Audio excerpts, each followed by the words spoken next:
Sometimes I hear God's voice so loud through regular people saying regular things to me.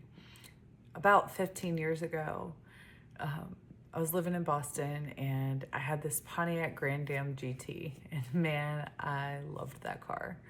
Anyways, I was there and I was broke, and I had a part on it go out and I needed to get it fixed, and I didn't know how to do that. And honestly, I didn't have the money to fix it. So I had this friend and he said, I'll fix it for you. You just have to get the parts.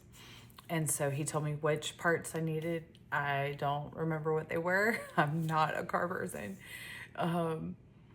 But I remember calling around to all the auto parts places nearby, and nobody had the part.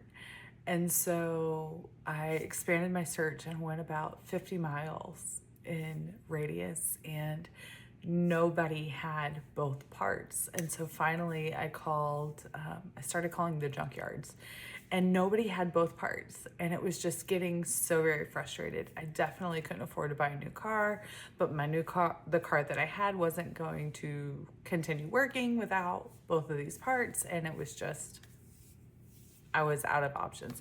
So finally I got smart and I decided I was going to call Pontiac. And so I called Pontiac and I tell him the whole story. I'm like, hey, so I've called all these auto parts places. Nobody has both parts. I've called the junkyards, and I'm just telling him this whole story. And I'm so frustrated and don't know what I'm going to do. And you know what he said to me? And it's just God still. This story pops up in my mind over and over again. God said to me through that man that day, of course, you'd call the maker last. My friends, let's work on calling God first. He deserves that, and we do better when we trust him.